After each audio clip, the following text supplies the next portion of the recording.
Okay ચાલો હવે આપણે કાલે કીધું તું કે આપણે હૃદયની વિશે બધું ભણવાના છીએ તો આજે આપણે આખું હૃદય છે એને કટ કરશું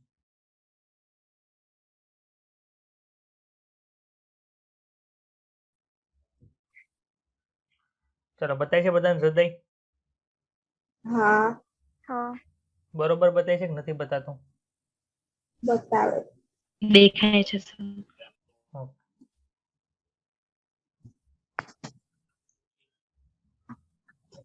ચલો આમાં ડાબુ કર્ણક ડાબુ ક્ષેપક જમણું કર્ણક અને જમણું ક્ષેપક ક્લિયર હા.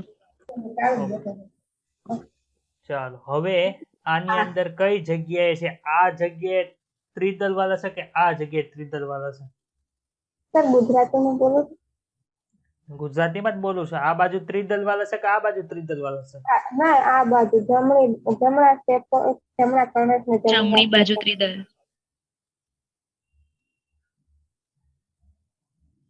આ બાજુ હશે હું ટ્રાઇકસ્પિડ વાલ નતો બોલતો હું ત્રિદલ વાલ જ બોલતો હતો એટલે કે આ કયો વાલ છે તો કે સર આ ત્રિદલ વાલ છે આ કયો વાલ હશે દ્વિદલ વાલ દ્વિદલ વાલ્વ મિત્રલ. અથવા તો મિત્રલ કહેતા હતા બરોબર છે બીજું બંડલ ઓફ ફિશ કઈ જગ્યાએ હશે અહીંયા અહીંયા અહીંયા વચ્ચે ચાલો અહીંયા બંડલ ઓફ ફિશ હોય પર્કિન્જે ફાઈબર સાઈડમાં અહીંયા અહીંયા અહીંયા બધા ફાઈબર બતાવી બધા એ ક્યાં છે તો કે પર્કિન્જે ફાઈબર છે Done. ચાલો સર હવે તમે અમને અર્ધચંદ્રાકાર વાલ બતાવો તો બતાવી છે અર્ધચંદ્રાકાર વાલ પેલો અર્ધચંદ્રાકાર વાલ આ વાલ જે બતાય છે એ કયો વાલ છે તો કે સર અર્ધચંદ્રાકાર વાલ છે. કોની વચ્ચે છે ભાઈ વાલ તો કે સર ન્યા રુધિર છે કોના દ્વારા જાય જો તો શેમાંથી રુધિર ન્યા જાય છે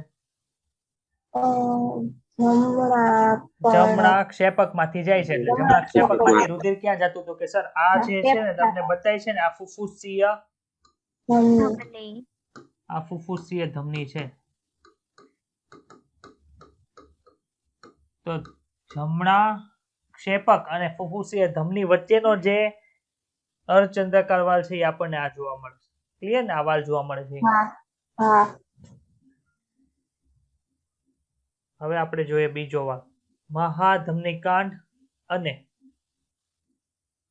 ડાબા ક્ષેપક વચ્ચે જે આવેલો હોય બતાય છે કઈ જગ્યાએ છે જો આ બતાય છે એ કયો વાલ છે અર્ધચંદ્રાકાર વાલ પણ કોની વચ્ચે આવેલો તો કે ડાબા ક્ષેપક અને મહાધમની કમાન વચ્ચે આવેલો છે તો આમાં કોઈ કઈ ડાઉટ છે હવે ચાલો આપણે હવે સર આ તો આમાં ભણ્યા હવે હૃદય છે તમે દોરીને સમજાવો આપણે કાલે દોર્યું હતું હૃદય જોયું હતું ને બધાએ સિમ્પ્લિફાઈ હૃદય હતું કાલે જે હૃદય દોર્યું હતું સિમ્પ્લિફાઈ હતું હવે આજે આપણે બીજું હૃદય દોરીએ તમે રિયલ હાર્ટ નો ફોટો બતાવવાના હતા એ રહી ગયો ગોતવાનો જ તે હમણાં ફોન ની અંદર જોઈ તો હોય ને તો બતાવ એક મિનિટ પહેલા જ ગોતી લઈએ બરોબર ને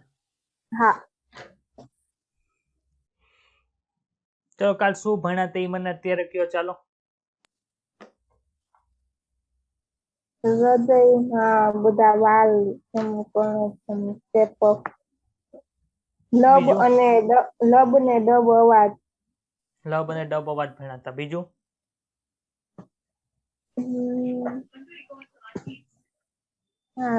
હૃદય માંથી બધું રુધિર ફેફસામાં જાય એ બધું ચાલો ડાબા કર્ણક માંથી ડાબા કર્ણક માંથી રુધિર ક્યાં જતું હતું ડાબા કર્ણક માંથી ડાબા કર્ણક માંથી મહાધમનીમાં પછી જમણા કર્ણક માંથી જમણા કર્ણક માંથી ક્યાં જાય એમ તો પૂછ્યું છે મેં જમણા ક્ષેપક પછી ફુફુસીય ધમનીમાં ઓકે ખાલી આપડા એક જ બેન છે ભણવા આવે છે એવું છે ને ચલો બતાય છે મારું મોઢું નથી જોવાનું આપણે હૃદય જોવાનું બતાય છે બધાને હા બતાય છે. હા હા સ્ક્રીન ચોટતી નથી ને, બરોબર બતાવી છે ને સ્ક્રીન? હા સર તમે બ્લેક સ્ક્રીન રાખો, બ્લેક સ્ક્રીનમાં વધારે દેખાય છે વ્હાઇટ સ્ક્રીન કરતા. એમાં શું છે, ભાર્ગવ સરે આજે કર્યું હતું, પણ એ હજી બધું ખાલી ટ્રાયલ માટે હતો. ભાર્ગવ સર કરી નાખશે ને પછી બધાની અંદર થશે. તો ચાલો આમાં છે ને અત્યારે એક તો બ્લર ફોટો બહુ છે, વધારે ઝૂમ કરીશ ને ફાટી જશે. બતાય છે? હા હા ચાલો આમાં જે છે ને ઉપર જોવા મળે છે, શું મળે છે? તો કે સર અમને ઉપર આ જે વોલ જોવા મળે છે એ શેની માટે હોય? તો કે ન્યા છે આપણી ફુફુસીય શિરા જે હતી, હા ફુફુસીય શિરા. કેવું રુધિર હતું ભાઈ? તો કે સર એમાં ઓટું ઓટું યુક્ત રહ્યું ઓટું હતું. વાળું એ ઓટું શેમાં વાળું મોકલતું હતું? તો કે ડાબા ડાબા કર્ણકની અંદર મોકલતું હતું. ક્લિયર એટલી વસ્તુ? હા એ વસ્તુ આમાં જશે, આ બાજુથી ને ઓલી બાજુથી. આ જે જોવા મળે છે એ છે શું? તો કે સર ન્યાથી આપણા જે મહાધમની જેની અંદર ડાબા ક્ષેપકમાંથી રુધિર જતું હતું એ ન્યાથી બહાર નીકળશે. સમજણ પડી આમાં? હા ચાલો હા હવે આપણે આગળ વધીએ. પહેલા તો આપણે રુધિર, હવે હૃદય છે, હૃદયની સામાન્ય આકૃતિ કાલ દોરી હતી, એ બીજી આકૃતિ દોરી. ચાલો આ દોરીએ છીએ શું છે? તો કે સર આ તો જમણું કર્ણક છે. જમણા કર્ણકની બાજુમાં શું હોય? જમણું કે ડાબું કર્ણક હોય. ડાબા કર્ણકની નીચે શું જોવા મળે? તો કે સર ડાબા કર્ણકની અંદર આપણને ડાબું ક્ષેપક છે જોવા મળે. ચાલો બતાય છે બધાને? હા હા અહીંયા શું હોય? તો સર આ બધા મસલ હોય અહીંયા. હવે આમાં નામ નિર્દેશન હું નહીં કરું, તમે કરશો ઘરે બેઠા બેઠા. થઈ જશે ને? હા હા હા ચાલો અહીંયા કયો વાલ હોય બોલો? ત્રિદલ વાલ ત્રિદલ એટલે કેટલા પટલ હશે? 3. ચાલો 3 પટલ થઈ ગયા. હા એની બાજુમાં જે પટલ છે આ પટલને કહેવાય શું? જેની અંદર આ વાલ આવેલા છે એને શું કહેવાય? કયું પટલ કહેવાય? આંતર કર્ણક પટલ. કર્ણકક્ષેપક પટલ. આંતર કર્ણકક્ષેપક પટલ કહેવાય. કરી ને ભૂલ, આવડતું હતું તો એ ભૂલ કરી ને, મને ખબર જ હતી એટલે જ પૂછ્યું. આમાં કેટલા છે પટલ? 2 પટલ છે. એકમાં 3 પટલ છે, એકની અંદર 2 પટલ છે આપણને જોવા મળે છે. બીજું આપણે શું જોવાનું છે ભાઈ? તો કે સર આની અંદર અમને અહીં કંઈક જોવા મળતું હતું. કોને ખબર છે આને શું કહેવાય? ગ્રીન કલર થી દોરું છું એને. હિતનું જૂથ. પરિકિંજ. હિતનું જૂથ. ના ના ભાઈ, આ પટલ આરે જોડાય છે. ઈસનું જૂથ થોડું કઈ પટલ આરે જોડાયેલું હતું. પરિકિંજ તંતુ. પરકિંજે તંતુય નહોતા. હૃદ તંતુ. હદ તંતુ હતા ભાઈ. કેમ આવું કરો છો? કોરડા ટેન્ડેની કીધું તું, યાદ આવ્યું? હા હૃદ તંતુ. કોરડા ટેન્ડેની હૃદ તંતુ તમારી યાદ રાખો. હવે આ કોરડા ટેન્ડેની કોની સાથે જોડાયેલા હોય? મસલ નું નામ શું છે? એ મસલ આવેલા હતા, યાદ આવે છે? હા પેપિલરી મસલ. હા ઓકે ચાલ, એટલું જ ખબર છે. હવે અહીંયા ગાંઠો હતી. કઈ કઈ ગાંઠ હતી? તો ઉપર સર હતી એને શું કહેતા હતા? એસે ગાંઠ. આ એસે ગાંઠ. એસે એન ગાંઠ નથી, એસે નોડ. એના ઉપરથી એસે એન લખે છે એ લોકો.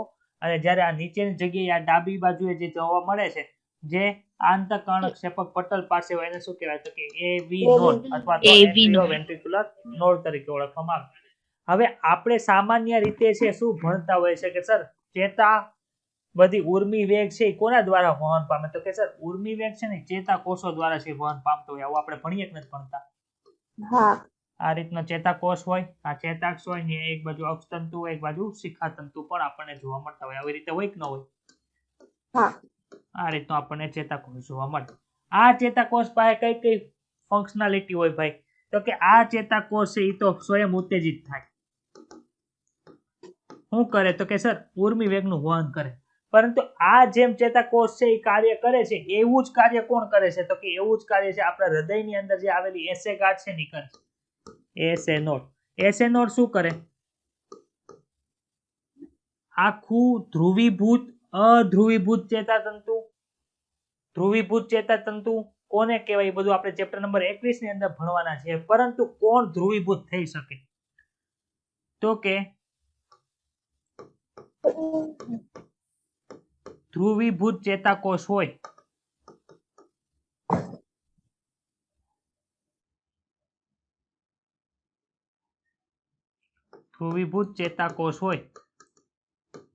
એ માહિતી લઈ જવા માટે સક્ષમ બને. આ ધ્રુવીભૂત ચેતાકોષ થાય એનું શું થાય? તો કે આ ધ્રુવીભૂત ચેતાકોષ છે એની અંદર છે અમુક ફેરફારો થાય અને એક એની અંદર ફેરફાર થાય તો કે અધ્રુવીભૂત અથવા તો વિધ્રુવીભૂત.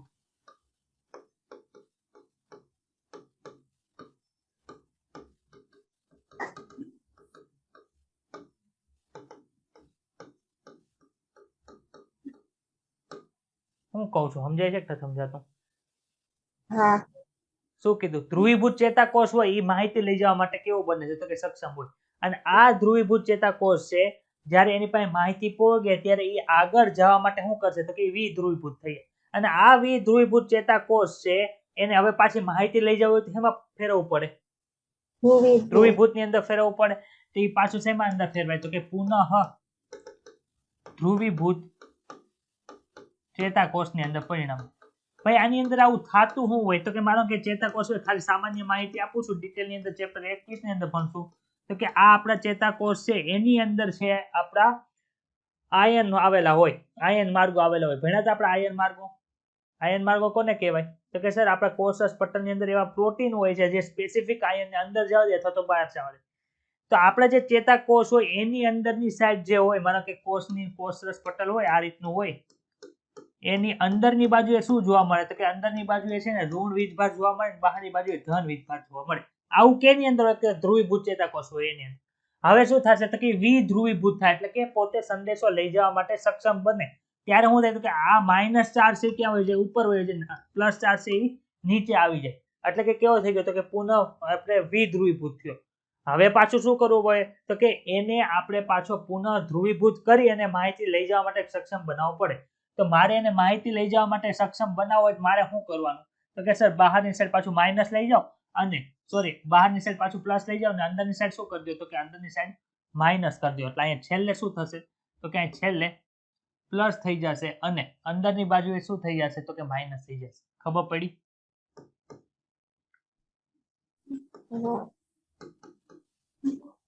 ડીપીપી કેટલા આપે?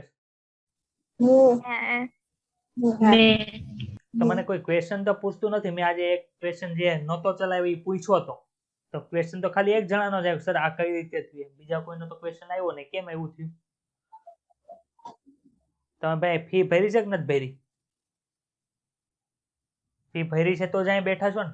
ફી હેની હાટું આપી? શીખવા માટે કે નહીં? હા કે ના? તો કેમ શીખતા તો નથી? કોઈ શીખતું નથી એક જણા સિવાય. પ્રશ્ન કોઈ પૂછતા નથી સમજાતું તો કે અમે શીખવા આવીએ.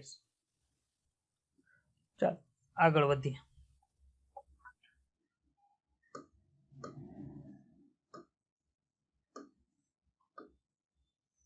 ક્લિયર હૃદયા?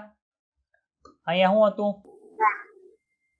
એસે ગાંઠ નીચે એવી ગાંઠ. ચાલો એસે ગાંઠ. હવે થાય શું તો કે એસે ગાંઠ છે એ કેવી ગાંઠ છે તો કે સર સ્વયં ઉત્તેજિત થઈ જાય છે એવી ગાંઠ છે. એને લીધે શું થાય તો કે એ એવા ઉર્મી વેગો ઉત્પન્ન કરશે જેને લીધે શું થશે તો કે સર કર્ણકોનું સંકોચન થાય. કર્ણકોનું સંકોચન થાય. હવે કર્ણકોનું સંકોચન થાય એટલે શું થાય ભાઈ કયો? બધું રુધિર શેપકમાં આવે. કર્ણકોનું રુધિર ક્યાં આવી જાય ભાઈ? શેપકોની અંદર આવી જાય. આવી જાય કે ન આવી જાય? હા. ચલો આ રુધિર હતું અહીંયા અને રેડ રુધિર ક્યાં હતું તો કે અહીંયા. આ ભાઈ આવું શું કામ કર્યું તો કે સર અમને ખબર પડે કે એમાં ઓક્સિજન વાળું છે કે એની અંદર ઓક્સિજન વગરનું છે. હવે શું થશે તો કે આ રેડ રુધિર છે એ અહીંયા આવી ગયું, બ્લુ રુધિર છે એ ક્યાં આવી ગયું તો કે જમણા શેપકની અંદર. ક્લિયર થઈ ગઈ એટલી વસ્તુ? હવે મારે શું કરવાનું છે સર આ જે રુધિર છે એને ડાબા શેપકની અંદર છે અને મારે ધમની કમાનની અંદર મોકલવાનું છે અને જમણા શેપકની અંદર છે એને મારે ફુફુસીય ધમનીની અંદર મોકલવાનું છે. તો આની માટે મારે શેપકોનું સંકોચન કરાવવું પડે કે ન કરાવવું પડે? કે હા કરાવી પડે. હા એસે નોડ તો ડાયરેક્ટ શું કરાવી દે તો કે કર્ણકોનું સંકોચન કરાવી દે, પણ મારે નીચે સંદેશો પહોંચાડવા માટે તો કે એસે નોડ માંથી સંદેશો આવ્યો એવી નોડ માં, એવી નોડ માંથી છે હિસના તંતુ અહીંયા હતા ભાઈ. હિસના તંતુ ક્યાં હતા તો કે અહીંયા હતા. અને આ હિસના તંતુ છે એ આવી રીતે બ્રાન્ચિંગ પડતી હતી એને પર્કિન્જે ફાઈબર કહેતા હતા. સમજણ પડી બધાને? હા હા સમજાય છે કે નથી સમજાતું? હા ક્લિયર બતાય છે? હા હા બતાવો. ઓકે ચાલો. હવે હિસના તંતુ, પર્કિન્જે ફાઈબર અને કોરડા ટેન્ડનની અથવા તો હથબળ સ્નાયુ બધા વચ્ચે ડિફરન્સ ખબર પડી કે નથી પડતી? હા હવે ચાલો સર અહીંયા શું થાય છે તો કે અહીંથી આપણે કર્ણકોનું સંકોચન કરાયું, પછી શેપકોનું સંકોચન કરાયું, તો હવે પાછા આને રુધિર ભરવા માટે પાછા મુક્ત કરવા પડે કે નહીં? વિકોચન કરાવવા પડે કે ન કરાવવા પડે? તો કે સર હા. કરાવવા પડે. એટલે શું થાય છે તો કે પેલા કર્ણકોનું સંકોચન થાય, પછી શેપકોનું પણ સંકોચન થાય, પણ શેપકોનું સંકોચન થાય ત્યારે થાય શું તો કે રુધિર છે એ ક્યાં જાય તો કે મહાધમની અને ફુફુસીય ધમનીની અંદર જતું હોય છે. ત્યારે ઈ રુધિર છે કર્ણકોની અંદર નથી જતું. આપણે ભણી ગયા ને કર્ણકોની અંદર શું કામ નથી જતું તો કે ન્યા સર વાલ્વ આવેલા હતા ને ઈ વાલ્વ છે એ હથબળ સ્નાયુ વડે શેપકોની અંદર જોડાયેલા છે, જેને લીધે ઊંધી દિશાની અંદર ઈ ખુલતા નહોતા. આમાં કોઈને કઈ ડાઉટ હોય તો બોલ. નહીં ચલો કાલ રીડિંગ કરી ટેક્સ્ટ બુક કે બાકી છે? કરી દીધું. થઈ ગયું.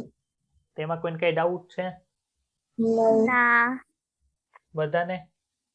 હા હું છે ને બધાને નહીં પૂછું, જે ભણશે ને એને જ પૂછીશ, બીજા કોઈ પૂછવાનું નથી. શેપક જૂથ એવી બંડલ કોને કહેવાય એ તો ભણી ગયા. આંતરશેપક પટલના ઉપરના ભાગની અંદર શું આવેલું હોય તો કે એવી નોડ આવેલી હોય, અને ઈ એવી નોડ શું કરે છે તો કે ઈ એવી નોડ જે છે તે ત્યાંથી સંદેશાનો પ્રારંભ થાય ને તરત જ જમણી અને ડાબી એ બે શાખાઓમાં વિભાજિત થઈ આંતરશેપક પટલની સાથે છે પશ્ચિમ ભાગમાં એટલે કે પાછળની બાજુએ આગળ વધે. કોણ આગળ વધે છે ભાઈ? એવી નોંધ એવી નોડ આગળ વધે? નહીં, એમાંથી જે સંદેશ આવે એ. હા એમાંથી સંદેશ આવે, પણ એ વહન કોના દ્વારા થાય? વહન રદબદ તંતુ દ્વારા. હિસ જૂથ હથબળ સ્નાયુ વાળા. હા હિસ જૂથ દ્વારા. હથબળ સ્નાયુ તો ઓલા સાથે જોડાયેલું હતું ભાઈ. ચાલો આ શાખાઓમાંથી સૂક્ષ્મ તંતુઓ નીકળે છે જે આખા શેપકોના સ્નાયુમાં પોતપોતાની બાજુએ ફેલાયેલ રહેલ છે, જેને પર્કિન્જે તંતુ કહેવાય. ખબર પડી? અને જમણા અને ડાબા જૂથ સહિત આ તંતુઓ જે ઉપરથી છૂટા પડ્યા હતા એને શું કહેવાય? હિસ જૂથ કહેવાય છે. ગાંઠ સ્નાયુ બાહ્ય ઉત્તેજના વગર સક્રિય કલાવિત સ્થિતિમાં એટલે કે એક્શન પોટેન્શિયલ હમણાં જે કીધું ધ્રુવીભૂત ને વિધ્રુવીભૂત ને એ બધું કીધું એ શું છે તો કે આ એક્શન પોટેન્શિયલ છે પેદા કરવા માટે સક્ષમ છે, એટલે કે તેને સ્વયં ઉત્તેજનશીલ કહે છે. તેમ છતાં 1 મિનિટમાં ઉત્પન્ન થતા સક્રિય કલાવિત સ્થિતિમાનની સંખ્યા ગાંઠ તંત્રના એટલે કે એસે નોડના વિવિધ ભાગોમાં જુદી જુદી હોય. એસે નોડ મહત્તમ સંખ્યામાં સક્રિય કલાવિત સ્થિતિમાન પેદા કરી શકે છે, એટલે કે 1 સેકન્ડની અંદર 70 થી 75 છે સક્રિય કલાવિત સ્થિતિમાન કોના દ્વારા ઉત્પન્ન થાય ભાઈ? તો કે આપણા એસે નોડ દ્વારા થાય. એટલે એસે નોડ દ્વારા 70 થી 75 થયા એટલે એ બધા જાય કે એવી નોડમાં. એવી નોડમાંથી શું થાય તો કે પાછું એટલા શેપકોનું પણ સંકોચન થાય છે. એટલે કે હૃદયના લયબદ્ધ સંકોચનનો પ્રારંભ કરે છે. કોણ કરે તો કે એસે નોડ. તેને જાળવે પણ કોણ? એસે નોડ. એટલા માટે તેને ગતિપ્રેરક અથવા તો પેસમેકર તરીકે ઓળખવામાં આવે છે. આપણું હૃદય સામાન્ય રીતે 1 મિનિટમાં 70 થી 75 વખત ધબકે છે. સરેરાશ 72 મિનિટ સરેરાશ 72 ધબકારા પ્રતિ મિનિટ હોય છે. તો આમાં ડાઉટ છે કઈ કે નથી?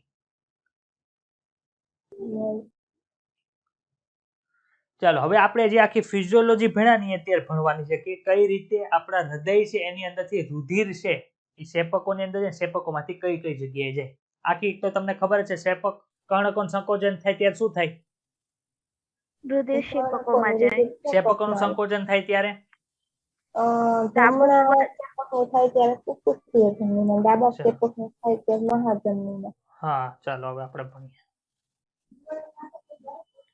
ચલો આપણે નીચે હૃદયની આકૃતિ દોરી હતી, આ સમજાણી બધાને? હવે જો એની અંદર આપણે થોડુંક વસ્તુ ભણીએ. એસે નોડ છે જ્યારે સંકેત આપે સંકોચાવાના, એસે નોડ સંકોચાવાના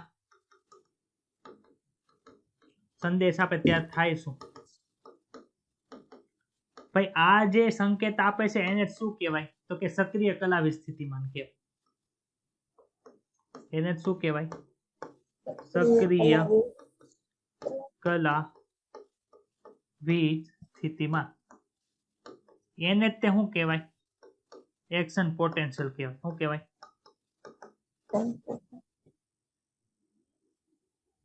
સર એસે નું નિયમન મગજ નહીં કરતું ને?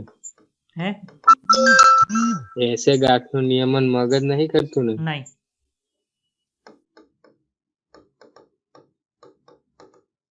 અને એને જ આપણે શું કહેતા હતા તો કે ધ્રુવીભૂત અવસ્થામાંથી કેમાં થતું હતું તો કે વિધ્રુવીભૂત અવસ્થામાં. વિધ્રુવીભૂત અવસ્થામાં પરિણમે. આ ત્રણ વસ્તુ એક ને એક છે. ચાલો, ક્ષેપકોનું સંકોચન પેલા નથી થતું. પેલા તો આપણે જોઈએ, માનો કે સામાન્ય સ્થિતિની અંદર વાલ કેવા હોય તો કે ખુલ્લા હોય, એટલે કે રુધિર જે અહીંયા રુધિર કોના દ્વારા આવતું હતું ભાઈ? જમણા કર્ણકની અંદર રુધિર છે કોના દ્વારા આવતું હતું? શિરાઓ દ્વારા. શિરાઓ દ્વારા આવતું હતું. કન્ફર્મ બધાને?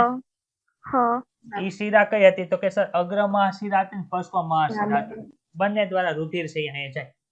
હવે અહીંયા રુધિર છે ઈ જાય છે એટલે શું થાય તો કે થોડાક પ્રમાણની અંદર જે રુધિર અહીંયા હોય એ બધું જાય કે તો કે સર અહીંયા જાય. જાય કે ન જાય? વાલ ખુલ્લા હોય તો જાય. હવે થાય હું તો કે સર હવે છે કર્ણકોનું સંકોચન થવાની શરૂઆત થાય. કર્ણકોની સંકોચન થવાની શરૂઆત થાય એટલે બધું રુધિર જે કર્ણકોની અંદર હતું એ બધું અંદર આવી જાય નીચે. ચલો નીચે આવી ગયું રુધિર. હવે શું થાય તો કે સર હવે ક્ષેપકો એવી નોડમાંથી ક્યાં જોયું તો કે હિસના જૂથમાંથી પર્કિન્જે ફાઈબરમાં. એટલે શું થાય તો કે સર આ આખું સંકોચન પામે. આ સંકોચન પામે ત્યારે આ બે વાલ જે હતા ઈ કેવા થતા હતા ભાઈ? ખુલતા હતા બંધ થતા હતા? બંધ કેવો અવાજ કીધો તો એને? લબ. લબ કીધો તો. ચાલો લબ અવાજ થઈ ગયો. હવે શું થાય જો આ વાલ બંધ થયા અને હવે ક્ષેપકોની સંકોચાણની શરૂઆત થઈ. ક્ષેપકો સંકોચાણ એટલે શું થતું તો કે અર્ધચંદ્રાકાર વાલ જે આપણી મહાધમનીની અંદર અને ફુફુસીય ધમનીની અંદર હતા એ બંને ખુલી. એ બંને ખુલ્લા એટલે આની અંદર જે રુધિર આ બંનેની અંદર હતું એ બધું ગયું ક્યાં તો કે મહાધમની અને ફુફુસીય ધમનીની અંદર ગયું. હવે શું થાય છે તો કે જ્યારે આ સંકોચાયેલો હતો ત્યારે આ રિલેક્સમાં હતા કે નહોતા? કર્ણકો સંકોચાય છે, ક્ષેપકો સંકોચાતા કે રિલેક્સ થતા હતા? એટલે કે વિકોચન પામતા હતા કે સર વિકોચન પામેલા હતા. હવે શું થાય છે તો કે જ્યારે ક્ષેપકો સંકોચાય ત્યારે કર્ણકો પાછા કેવા હોય? વિકોચન સ્થિતિમાં જતા હોય. બંને તે એકાદ સંકોચાયેલા રહી નહીં. એટલે આ ધીમે ધીમે વિકોચન પામે અને આ સંકોચાય એટલે રુધિર ઉપર જાય ત્યારે રુધિર આની અંદર ભરાવા મળે કે ન ભરાવા મળે? કર્ણકોની અંદર ક્યાંથી ભરાય ભાઈ? તો કે ફુફુસીય શિરા એમાં લાવશે અને આમાં પશ્ચ મહાશિરા અને અગ્ર મહાશિરા એટલે એ રુધિર અહીંયા ભરાવા મળ્યું. હવે શું થયું તો કે ક્ષેપકોનું સંકોચન પૂરું થઈ ગયું. ક્ષેપકોની અંદર જેટલું રુધિર હતું એ બધું ક્યાં વહી ગયું કે મહાશિર અને મહાધમની અને ફુફુસીય ધમની અંદર વહી ગયું. હવે પાછું આ વિકોચન પામવા મળે. આ વિકોચન પામશે એટલે શું થાય તો કે આપણા જે દ્વિદલ અને ત્રિદલ વાળા હતા એ ખુલી ગયા એટલે પાછું રુધિર આમાં આવવા મળે. સમજાય છે કે નથી સમજાતું? આ આખી વસ્તુ છે ઉપર એક પેરેગ્રાફ ની અંદર આખી આપેલી છે. આ જે વસ્તુ આપણે કીધી ને એ વસ્તુ આખી અહીં એક પેરેગ્રાફ ની અંદર આપેલી છે. આપણે હવે ભણીએ, વાંચી દઈએ કે હું કહેવા માંગુ છું. ચાલો, હૃદય કેવી રીતે કાર્ય કરે છે આપણે જોઈ. શરૂઆતમાં બધા જ ચારે ખંડો શિથિલ અવસ્થાની અંદર હોય એટલે કે ચારે ચાર ખંડો છે કેવા હશે તો કે સર એક એક ખંડ છે એ અત્યારે સંકોચાયેલું હશે નહીં. કેવું હશે તો કે સર બધા શિથિલ હોય. ખબર પડી આ લાઈન શું કહેવા માંગે છે? આ રીતે અત્યારે ચારે ચાર ખંડો છે. હવે શું થાય છે શરૂઆતમાં બધા ચારે ખંડો શિથિલ હોય છે એટલે કે તેઓ સંયુક્ત રીતે ડાયસ્ટોલ. ભાઈ જો સંકોચનની જે પરિસ્થિતિ હોય, સંકોચનની પરિસ્થિતિ એને સિસ્ટોલ કહેવાય. શું કહેવાય? કઈ રીતે સર યાદ રાખવું? સ ઉપરથી સ યાદ રાખો. સંકોચન એટલે સિસ્ટોલ. બતાય છે ભાઈ? નથી બતાતો સર? એક લખો મોટા અક્ષરે.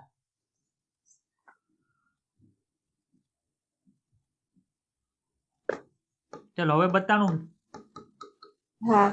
સંકોચન એટલે શું? સિસ્ટોલ. અને વિકોચન એટલે શું?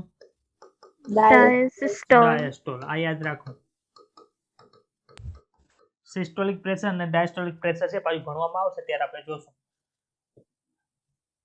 એટલે કે સંયુક્ત રીતે કેવા હોય છે તો કે ડાયસ્ટોલ તબક્કાની અંદર હોય છે અને દ્વિદલ અને ત્રિદલ વાલ્વ કેવા થાય તો કે ખુલે છે જેથી રુધિર છે એ ફુફુસ શિરા અને મહાશિરામાંથી અનુક્રમે ડાબા અને જમણા ક્ષેપકોમાં ડાબા અને જમણા કર્ણક દ્વારા પોગે છે. આ લાઈન સમજાણી? હા ઊંધું લખ્યું છે. ડાબા અને જમણા કર્ણકમાં રહેલું રુધિર ક્યાં જાય છે તો કે ડાબા અને જમણા ક્ષેપકની અંદર જાય છે. ક્યાંથી આવેલું હતું તો કે સર ડાબા ક્ષેપકની અંદર ડાબા કર્ણકની અંદર છે રુધિર એ ફુફુસ શિરા દ્વારા હતું. જ્યારે જમણા કર્ણકની અંદર રુધિર હતું એ ક્યાંથી આવતું તો કે સર મહાશિરામાંથી, અગ્ર મહાશિરા અને પશ્વ મહાશિરામાંથી આવેલું.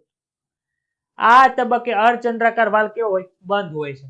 હવે એસએ નોડ છે એ સક્રિય કલાવી સ્થિતિમાન પેદા કરે જેને લીધે બંને કર્ણકો ઉત્તેજિત કરી કર્ણકોનું એક સાથે સિસ્ટોલ થાય છે. આ ક્રિયાથી રુધિરનો પ્રવાહ છે ક્ષેપકમાં આશરે 30% વધે છે. 30% વધે એટલે શું તો કે સર ઉપરથી જે આપણા દ્વિદલ અને ત્રિદલ વાલ્વ બંને ખુલેલા હતા એને લીધે છે રુધિર છે એ કર્ણકોમાંથી ક્ષેપકોની અંદર તો આવતું, પરંતુ જ્યારે સિસ્ટોલ થાય એટલે બધું રુધિર છે એ ક્યાં આવી જાય તો કે અંદર આવી જાય.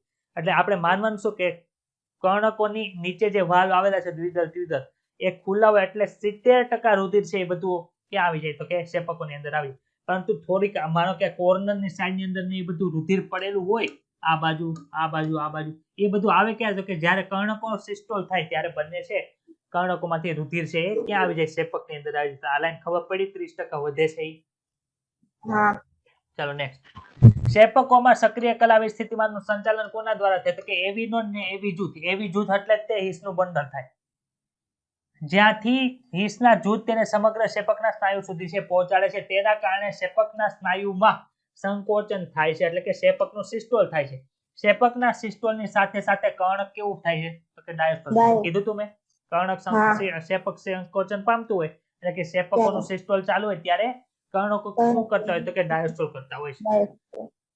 ક્ષેપક સિસ્ટોલ એટલે કે ક્ષેપક દાબ છે કેવો હોય છે? વધારે હોય છે જે ત્રિદલ અને દ્વિદલ વાલ્વોને બંધ કરે છે જેને કારણે રુધિરનો ઉલટો પ્રવાહ કર્ણકો તરફ જતો નથી. ક્ષેપક દાબ વધતા તે ફુફુસ ધમની અને મહાધમનીની રક્ષણ કરતા જે અર્ધચંદ્રાકાર વાલ્વ છે એને ખોલે છે જે રુધિરના પ્રવાહને ક્ષેપકોમાંથી આ વાહિનીઓ દ્વારા પરિવહન પથમાં દાખલ કરે છે. કઈ ડાઉટ હોય તો બોલ. એવું નથી થતું ને હું ખાલી વાંચી જાઉં છું? ના ના જે બોલું છું એ સમજાય છે કે નહીં? હા સમજાય છે. ચાલો આગળ. હવે ક્ષેપકો શિથિલ થાય છે એટલે કે હવે શું થયું તો કે સંકોચન પામી ગયા તો હવે તો શિથિલ થવું પડે એટલે કે ડાયસ્ટોલ પામવું પડે એટલે કે ક્ષેપક ડાયસ્ટોલ અને ક્ષેપક દાબ ઘટે છે. તેથી શું થાય તો કે અર્ધચંદ્રાકાર વાલ્વ બંધ થાય છે જેથી રુધિરનો ક્ષેપકમાં ઉલટો પ્રવાહ અટકે છે.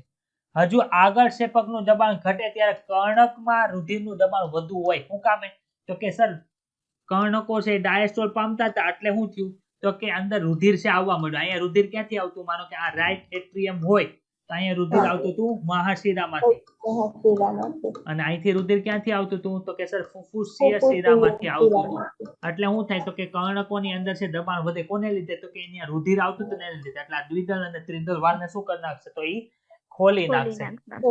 જો આ લખો વધુ હોવાને લીધે ત્રિદલ અને દ્વિદલ વાલ્વ ખુલી જાય છે. આવી રીતે શિરાઓમાંથી આવેલો રુધિરનો પ્રવાહ છે કર્ણકથી ફરી ક્ષેપકમાં શરૂ થઈ જાય છે અને ક્ષેપકો અને કર્ણકો ફરીથી અગાઉની માફક શિથિલ સ્થિતિમાં આવે છે એટલે બંને શિથિલ થઈ જાય. જ્યારે એસએનો નવો ઉર્મી વેગ ઉત્પન્ન કરે કે નવો સક્રિય કલાવી સ્થિતિમાન છે ઉત્પન્ન કરે ત્યારે ઉપરની પ્રક્રિયા છે પાછી પુનરાવર્તિત થતી રહે કે આમને આમ થતું જ રહે. હવે આખી પ્રોસેસ છે માનો કે પેલા કર્ણકોનું સંકોચન થયું પછી કર્ણકો આપણે ક્ષેપકોનું સંકોચન થયું પછી પાછું જોઈન્ટ ડાયસ્ટોલ થયું એટલે કે બંને પાછા પોતાની મૂળ સ્થિતિમાં આવી ગયા. તો એની અંદર ટાઈમ કેટલો લાગે તો કે 0.8 સેકન્ડ થાય. કેટલો ટાઈમ થાય? એક હર્ટ્ઝ ચક્ર પૂર્ણ કરતા કેટલો સમય લાગે તો કે 0.8 સેકન્ડ થાય. ભાઈ આપણી શરીરની એક મિનિટની અંદર કેટલી સેકન્ડ હોય? 60 સેકન્ડ હોય. તો 60 સેકન્ડ ને 0.8 સેકન્ડ વડે ભાગશો એટલે કેટલા ધબકારા થઈ તમને ખબર પડી જાય. જો અહીંયા લખ્યું છે આગળ હમણાં ભણશું. આ હૃદયની પરંપરાગત ઘટના કે જે ચક્રીય રીતે પુનરાવર્તિત થાય એને શું કહેવાય તો કે હર્ટ્ઝ ચક્ર કહેવાય છે અને તેમાં કર્ણકો અને ક્ષેપકોનું સિસ્ટોલ અને ડાયસ્ટોલ છે સમાવેશ થાય. અગાઉ જણાવ્યા પ્રમાણે હૃદય પ્રતિ મિનિટે 72 વખત ધબકે છે, એટલે કે ઘણા ચક્રો 1 મિનિટમાં ચાલે છે.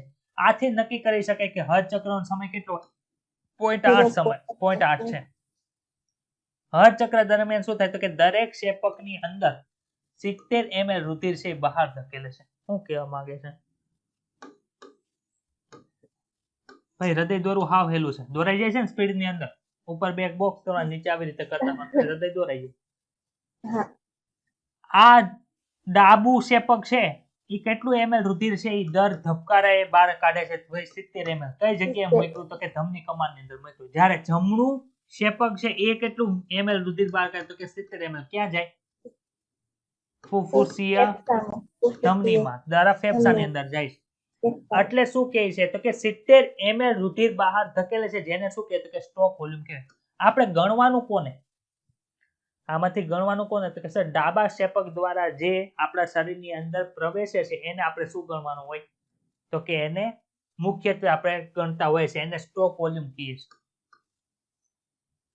એટલે કે સ્પંદન કદ. આમાંથી છે ને ઘણી વખત પ્રશ્ન પૂછે. 2019 ની અંદર કદાચ આમાંથી પ્રશ્ન પૂછેલો હતો, 19 કે 20 ની અંદર.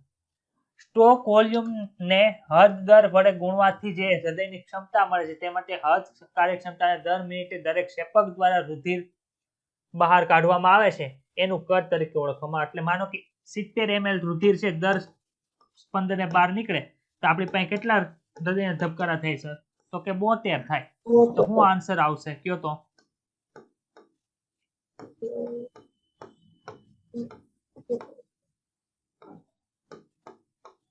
5040 ml આવે કે ન આવે?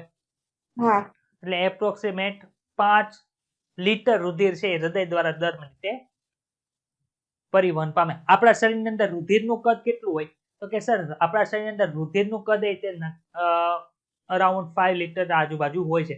એટલે કે તમારા નખ પાસે, માનો કે પગનો જે નખ છે, પગના અંગૂઠાનો નખ છે, એમાં જે રુધિર છે એ 1 મિનિટ પછી ત્યાંથી ફરીને હૃદયમાંથી ફરીને બીજે ક્યાંક વયું ગયું હોય.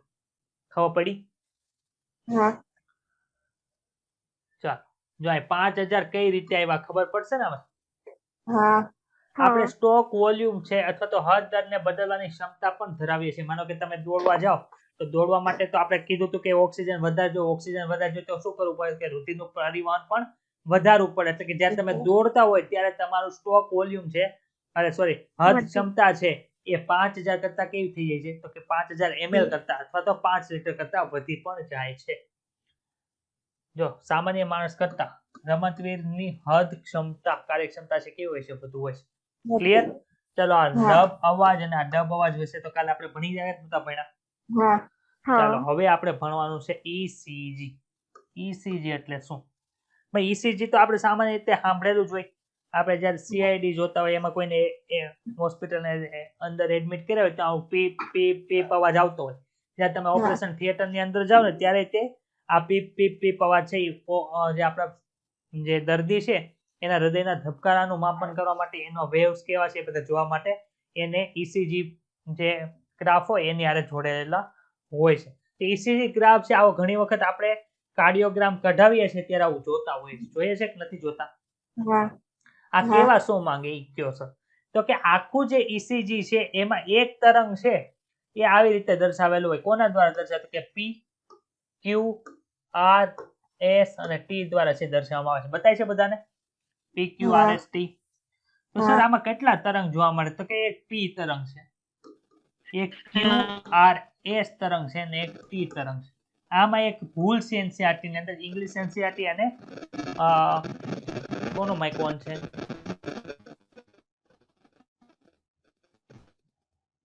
PQR ST છે. આમાં એક ભૂલ છે. કેની અંદર ભૂલ છે? તો કે ઇંગ્લિશ NCERT ની અંદર ભૂલ છે પણ ગુજરાતી NCERT ની અંદર એ ભૂલ છે. કઈ જગ્યાએ ભૂલ આવશે? તો કે T વેવ ની અંદર છે ને ભૂલ આવશે, પરંતુ આપણે એક્ઝામ ની અંદર છે જે NCERT ની અંદર આપ્યું એ સાચું રાખવાનું છે. શું ભૂલ છે હું કહીશ હમણાં. તો સર આ P છે એ શું દર્શાવે? P નો અર્થ શું થાય? તો કે આ બધા છે ને અહીંયા વોલ્ટેજ આપેલા હોય. આપણે આ છે શું તો કે એક પ્રકારનું, ચાલો આ સાઈડ શું હોય તો કે સર એક્સ અને વાય તમને ખબર પડે જ છે. પડે છે કે નથી પડતી? આ એક્સ અક્ષ છે, આ વાય અક્ષ. તો આનો અર્થ શું થાય? તો કે અહીંયા બધા વોલ્ટેજ આપેલા છે. આપણું જે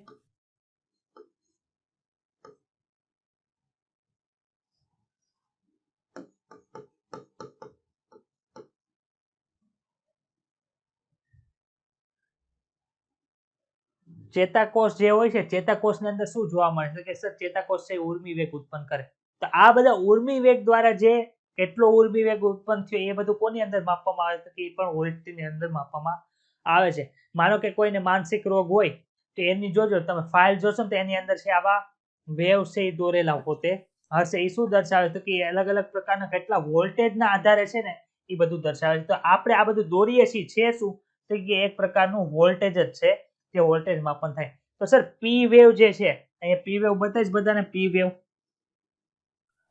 એ પી વેવ દર્શાવે છે શું તો કે સર પી વેવ છે ને કર્ણકોનું સિસ્ટોલ દર્શાવે છે શું દર્શાવે છે કર્ણકોનું સિસ્ટોલ એટલે કે ત્યારે શું થશે તો કે એસએ નોટ દ્વારા જે ઉર્મી વેગ ઉત્પન્ન થયા હતા એના લીધે જે કર્ણકોનું સંકોચન થયું એ કોના દ્વારા દર્શાવ્યું તો કે પી વેવ દ્વારા દર્શાવ્યું પછી કયો વેવ આવ્યો ભાઈ જો તો ક્યુ આર અને એસ આખો વેવ છે ઈ શું દર્શાવે છે ભાઈ તો કે સર એ તો બહુ મોટો વેવ છે ઈ શું દર્શાવે તો કે ઈ શેપકોનું સિસ્ટોલ દર્શાવે છે પછી કયો વેવ આવ્યો તો કે સર ટી વેવ આવ્યો ટી વેવ શું દર્શાવે છે તો કે જોઈન્ટ ડાયસ્ટોલ દર્શાવે છે જોઈન્ટ ડાયસ્ટોલ છે એ દર્શાવે છે કર્ણકોનું સિસ્ટોલ ને બીજું શું નામ આપી શકી કયો તો મને કર્ણકોનું વિધ્રુવીભૂત શું કહો છો હા કર્ણકોનું વિધ્રુવીકરણ કહી શકીએ શેપકોનું સિસ્ટોલ છે એને આપણે શું કહી શકીએ ખબર પડી ગઈ કે સિસ્ટોલ કયો ડાયસ્ટોલ કયો એ કઈ રીતે આપણે કહી શકીએ છીએ તો હવે આ કઈ રીતે લેવામાં આવે છે એ ઉપર લખેલું છે એ આપણે રીડ કરી લઈએ તો કે કદાચ દવાખાનામાં ટેલિવિઝનની દ્રશ્યથી પરિચિત હશો કે જ્યારે કોઈ બીમાર વ્યક્તિ હૃદયઘાતના કારણે મોનિટરિંગ સાધન એટલે કે મશીન ઉપર રાખવામાં આવે ત્યારે તમે વોલ્ટેજના ફેરફારના આધારે પીપ પીપ પીપ અવાજ છે અથવા તો પી નો અવાજ સાંભળેલો હશે ભાઈ પીપ પીપ પીપ ક્યારે થાય તો કે જ્યારે એસએ નોટ દ્વારા છે કોઈ પણ ઉર્મી વેગનું જનરેશન થાય પાછો નવો ઉર્મી વેગ ઉત્પન્ન થાય ત્યારે પીપ પીપ પીપ એવું વાગે માણસ મરી ગયો હોય ત્યારે શું થાય તો કે સર ઉર્મી વેગ તો હવે હૃદય બંધ થઈ ગયું છે એટલે કે એસએ નો કોઈ પણ જાતનો ઉર્મી વેગ છે જનરેટ કરશે નહીં એટલે શું થાય તો કે પી એવી રીતની સળંગ લાઈન છે એ જોવા મળે આવી રીતે આ રીતનું તમને ત્યાં જોવા મળે છે ને એની જગ્યાએ શું જોવા મળે તો કે આવી સીધી લાઈન જોવા મળે અને અવાજ કેવો પીપ પીપ પીપ ની જગ્યાએ પી જેવો અવાજ આવે છે તો આ પ્રકારના સાધન છે એને શું કહેવાય તો કે ઇલેક્ટ્રોકાર્ડિયોગ્રાફ કહેવાય જે સાધન છે એને ઇલેક્ટ્રોકાર્ડિયોગ્રાફ કહેવાય અને જે આપણે આ લઈએ છીએ એને શું કહેવાય ઇલેક્ટ્રોકાર્ડિયોગ્રામ કહેવાય ખબર પડી બંને વચ્ચેનો ડિફરન્સ શું છે ગ્રાફ અને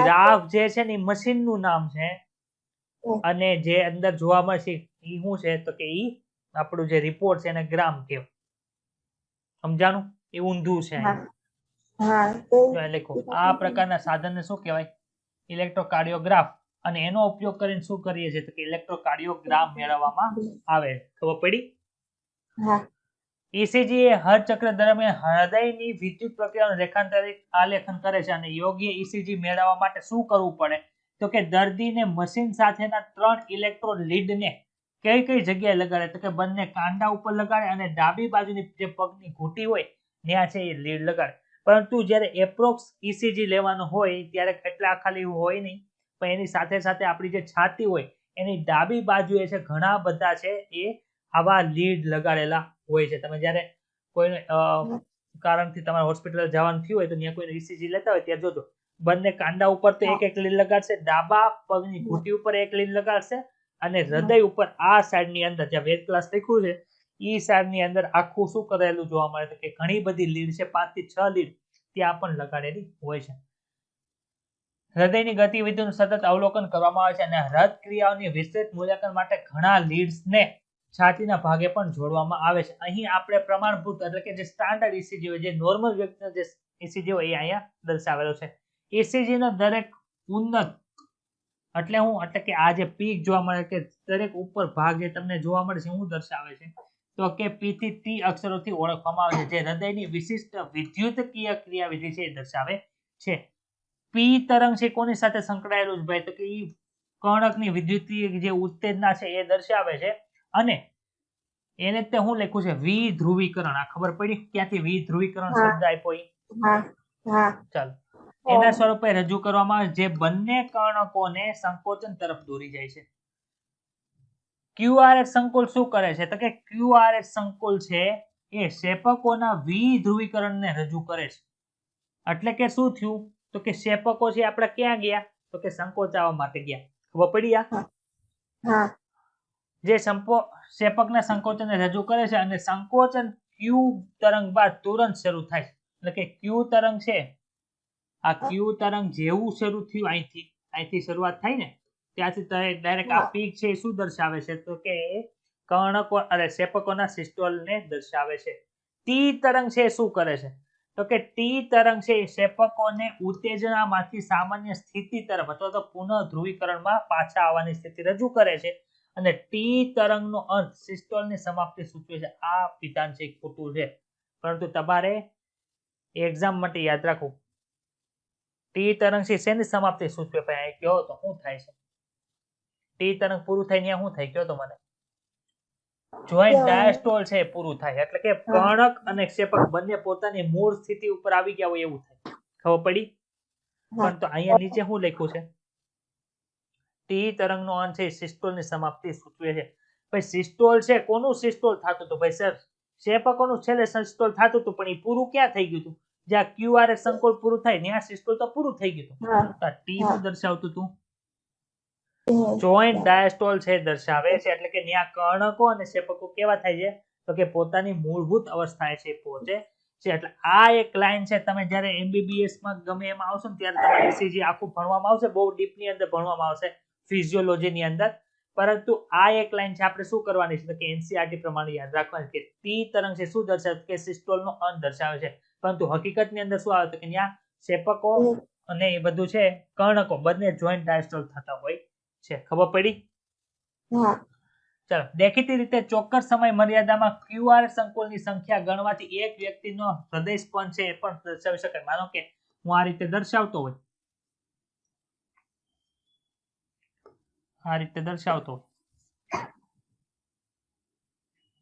ચાલો આમાં કેટલા QRS તરંગ છે મને કહો તો કેટલા QRS તરંગ છે બે તરંગ છે બે QRS છે આ પહેલું અને આ બીજું તો કેટલા હૃદયના સ્પંદ થયા છે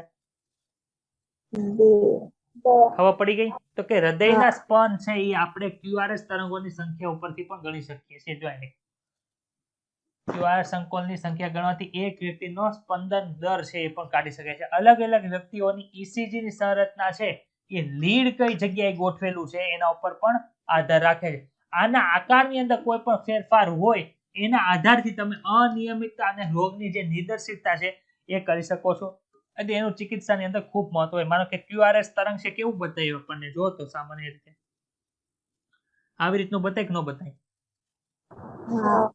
તો આની અંદર માનો કે આવો ફેરફાર થઈ ગયો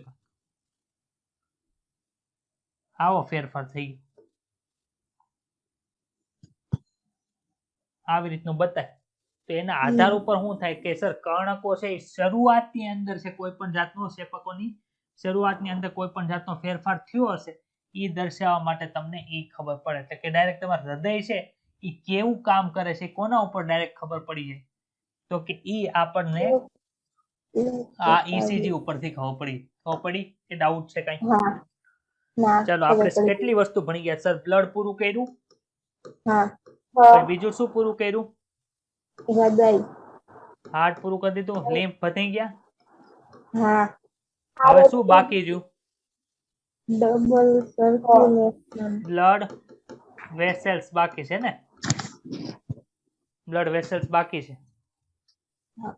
બ્લડ વેસલ્સ એટલે શું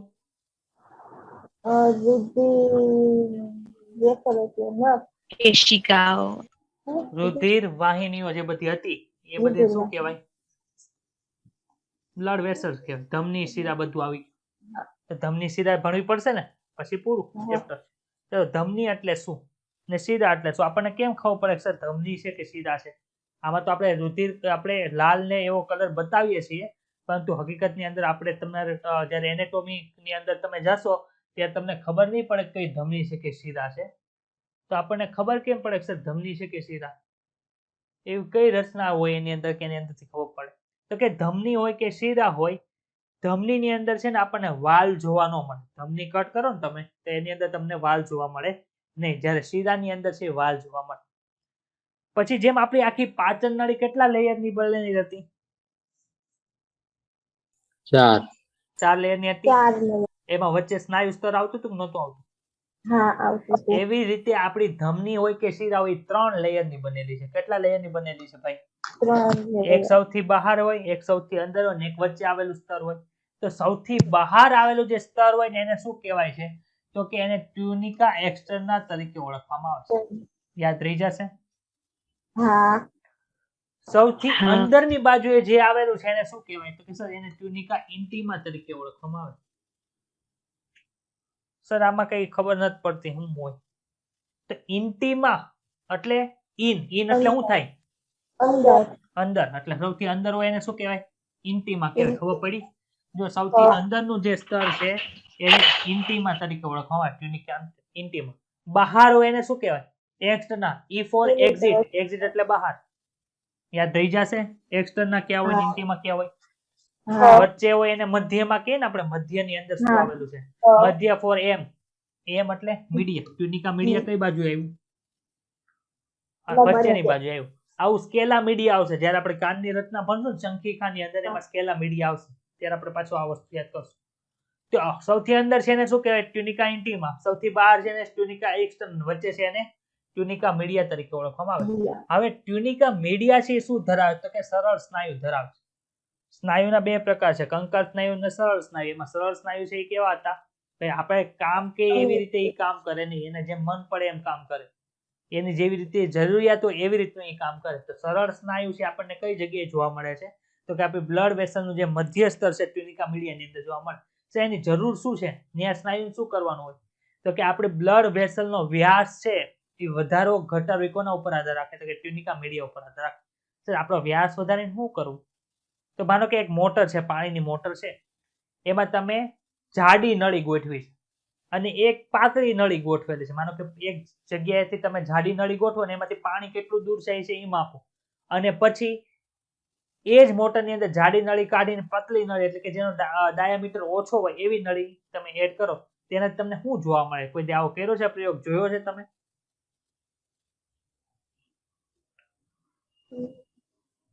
હું કહું છું ખબર પડે છે કે નથી પડતી કઈ? હા. હા. આ પાણીની મોટર છે, પાણીની મોટર. હવે આ પાણીની મોટર તમે પેલા છે ને જાડી પાઇપ જોઈ કે જેનો વ્યાસ વધારે હોય અથવા ડાયામીટર વધારે હોય. હવે આને મેં કાઢી નાખી, પછી અહીંયા પતલી નળી નાખી, તો શું થાય? તો કે સર જ્યારે પતલી નળી હશે ને ત્યારે પાણી છે ને આમ દૂર સુધી જાય, જે જાડી નળી હશે ને ત્યાં પાણી ન્યા ઢોળાઈ જાય, એટલે દૂર નહીં જાય. આવું જોયું છે? હા. તો આની જરૂરિયાત ક્યાં પડે છે? તો કે જ્યારે આપણે કોઈ પણ જગ્યાએ બ્લડ ફ્લો વધારવાનો હોય ત્યારે આપણા શરીરમાંથી એવા કેમિકલ છૂટે જેને વાસો કોન્સ્ટ્રિક્ટર તરીકે ઓળખવામાં. એ શું કરશે? તો કે આપણી જે બ્લડ વેસલ હોય એનો વ્યાસ એ ઘટાડી દે. એને લીધે શું થાય? તો કે બ્લડ ફ્લો વધી જાય. ખબર પડી? હા. હું જરૂર છે એમ? હા. ટ્યુનિકા મીડિયા કોને કહેવાય? તો કે અંદરનું જે લાદીસમ અધિ છે, લાદીસમ કોષો કોને કહેવાય? લાદીસમ કોષો 7મા ચેપ્ટર ની અંદર ભણશો તે ખાલી યાદ રાખો. લાદીસમ કોષો છે ને આ રીતના હોય, એક જ લેયર હોય, એની અંદર તમને આ રીતના છે અનિયમિત આકારવાળા લાદીસમ કોષો જોવા મળે. ઘનાકાર કોષો હોય તે આવા હોય, બધાની અંદર કોષ કેન્દ્ર તો હોય ને, કોષ હોય તો. હા. અને સ્તંભાકાર કોષો છે આવા આવે, સ્તંભ જેવા બતાતા. ક્લિયર થાય છે? હા. હા. ઓકે, ચલો.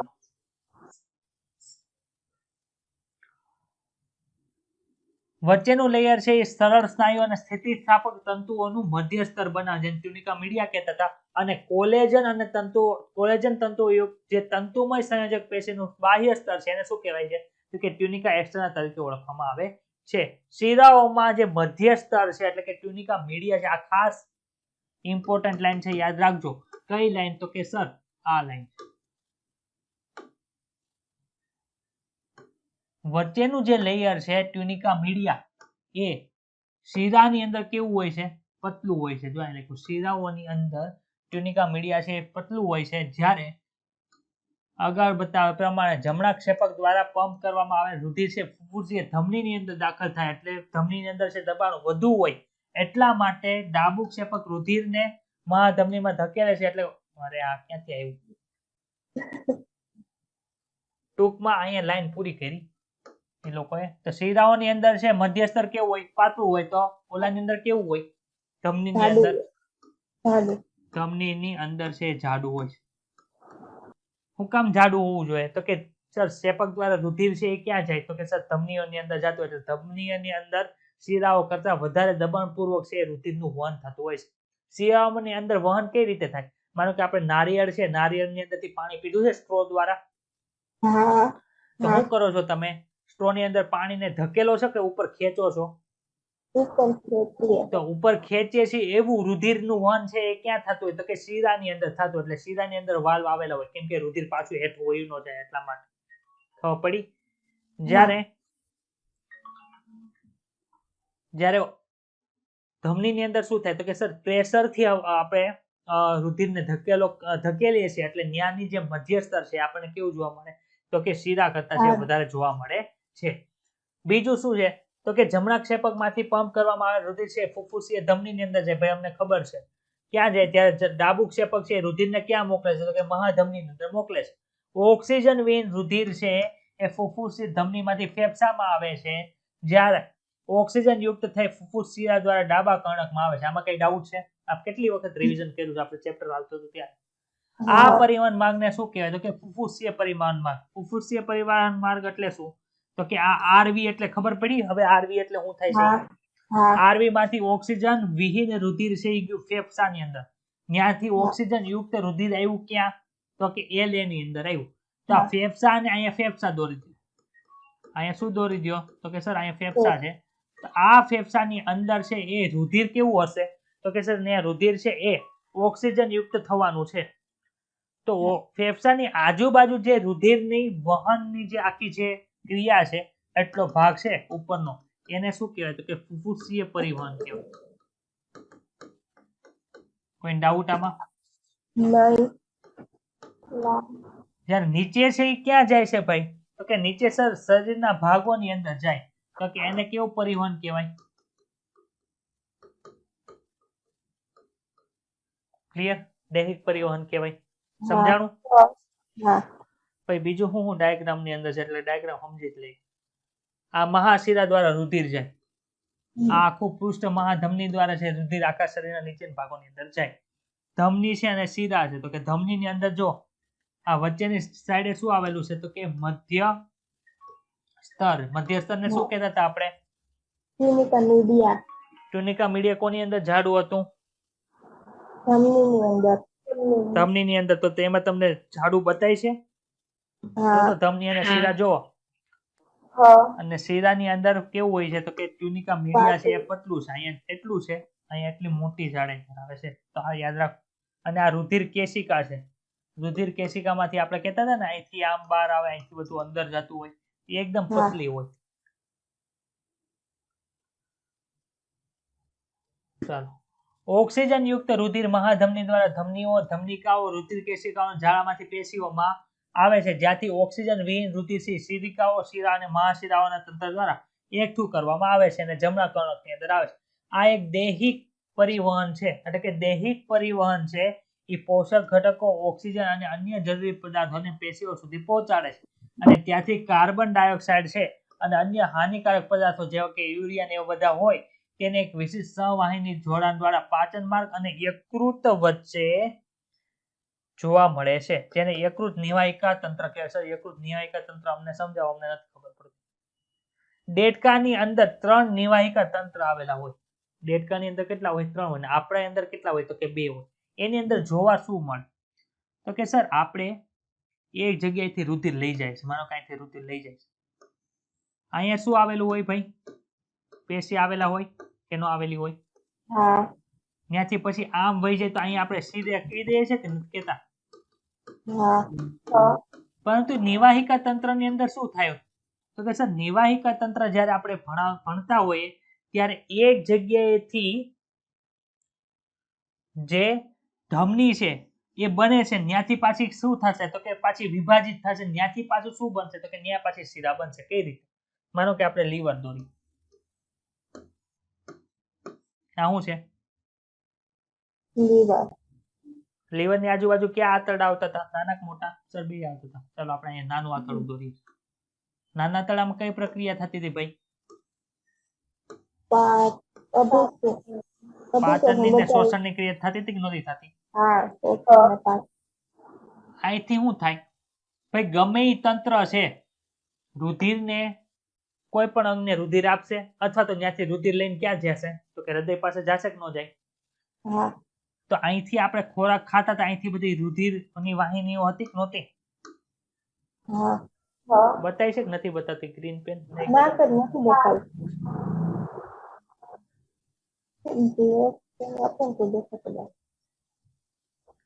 ચલો બતાવી છે હવે?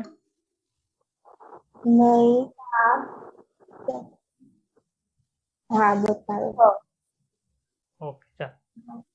અહીંથી આ બધું શું થાય છે? તો કે સર આ એક શીરા છે જે શું કરે છે? તો કે રુધિરને લઈ જશે.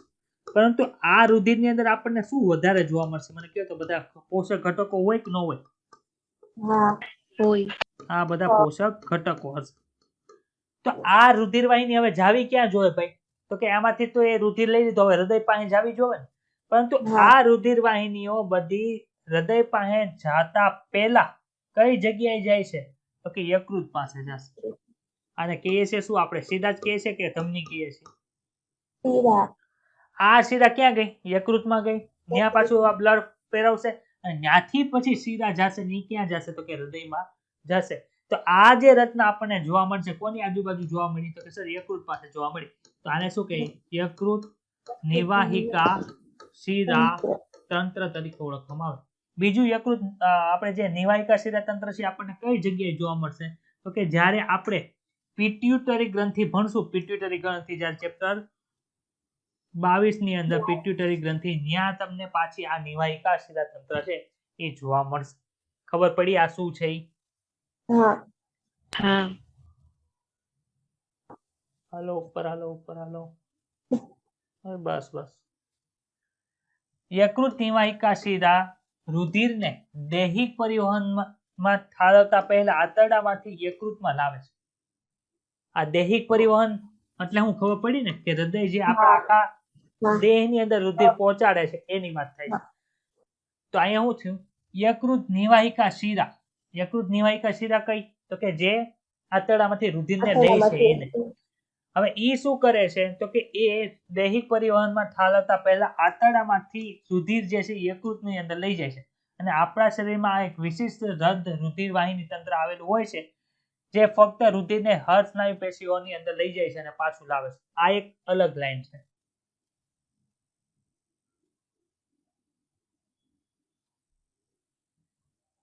અહીંથી લાઈન ચેન્જ થઈ. આપણા શરીરની એક વિશિષ્ટ રુધિર વાહિની તંત્ર આવેલું હોય જે રુધિરને ખાલી હર્ષસ્નાયુની અંદર લઈ જાય. કયું ભાઈ? તો કે આમાં જો આ તમને રુધિર વાહિની બતાવી છે કે નથી બતાતી? આ રુધિર વાહિની બતાવી છે બધાને? એ રુધિરને ક્યાં લઈ જાય છે?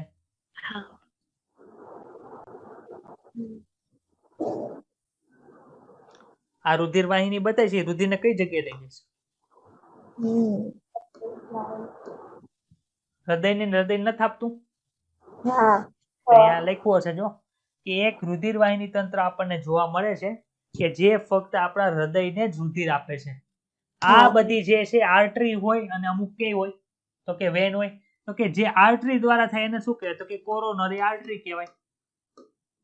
કોરોનરી આર્ટરી કહેવાય. આને શું કહેવાય? કોરોનરી વેન તરીકે ઓળખવામાં આવે. ખબર પડી કે ન પડી? હા હા આમાં કોઈને કઈ ડાઉટ છે? હા. આમાં તો સરસ બતાય છે. લે. ક્લિયર? હા ચાલો આગળ વધીએ. હદ ક્રિયાઓનું નિયમન છે અક્ષર કઈ રીતે થાય અમને ભણાવો. ચાલો હવે આપણે હદ ક્રિયાઓનું નિયમન ભણીએ. ચલો હદ ક્રિયાઓનું નિયમન તો આપણે આમને ભણી ગયા છે. ક્યાંથી થાય હદ ક્રિયાઓનું નિયમન? હૃદયમાંથી હૃદયમાંથી. એટલે પણ હૃદયમાં કઈ વસ્તુ આવેલી હતી? એસે કાર્ડ હતી. હા ચાલો જોજો. હૃદય છે એ ઉર્મિવેગ પોતાની રીતે ઉત્પન્ન કરતી સ્નાયુ પેશી છે. આથી એને શું કહે છે? સ્નાયુ પેશી, પરંતુ ચેતાતંત્રનું કામ કરે. આથી એને માયોજેનિક પેશી તરીકે પણ ઓળખવામાં આવે છે. ખબર પડી? બતાય છે કે નથી બતાતું? હા ચાલો લંબ મજ્જા. સર આ જ ક્વેશ્ચન કર્યો હતો તમે શું? ડીપીપી માં આ જ ક્વેશ્ચન કર્યો હતો તમે.